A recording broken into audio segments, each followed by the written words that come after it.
માર્કેટમાં એક જ જગ્યાએ વાસણની ભાજી હતી, બાકી ક્યાંય છે નહીં.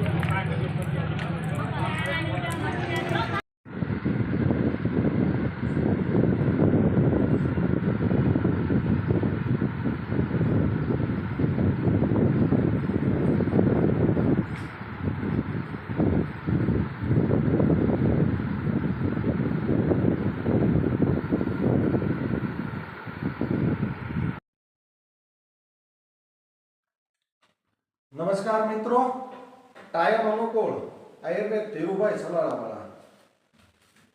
મિત્રો, આજે વાસટીની જે ભાજી આવે અત્યારની સિઝનમાં આવે આ વાસટીની ભાજી, તો એની વિશે હું તમને કહેવાનો છું. વાસટીની ભાજી ખાવાથી બહુ ફાયદા છે.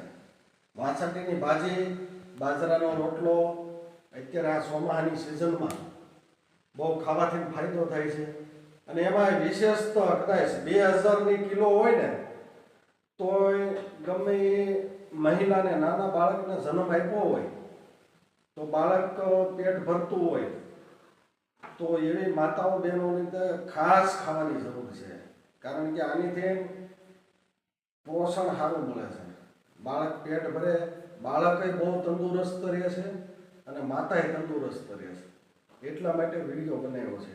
બદામ ખાવ ને એની કરતાં સંતાનને જન્મ આપ્યો માતા હોય એ માતાને આ ભાજી ખાવાનો વધુ આગ્રહ રાખવાનો. અત્યારે આ સિઝનમાં મળતી હોય, નો કાંઈ દવા હોય, વેલાની એટલી સરસ મજી વેલામાંથી બનેલી ભાજી હોય તો આ ભાજી ખાવાનો અવશ્ય આગ્રહ રાખવાનો. અત્યારે નાનું સંતાન જેને થયું હોય, બાળક પેટ ભરતું હોય, બાળક પણ તંદુરસ્ત રહે, બાળકની માતા પણ તંદુરસ્ત રહે.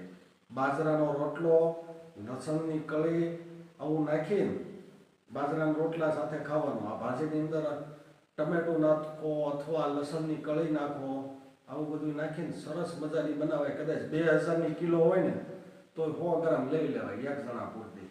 જે મહિલાએ બાળકને જન્મ આપ્યો હોય, દીકરી હોય કે દીકરો હોય, કોઈ પણ બાળકનો જન્મ થયો હોય તો એ બાળક પણ બહુ તંદુરસ્ત રહે છે.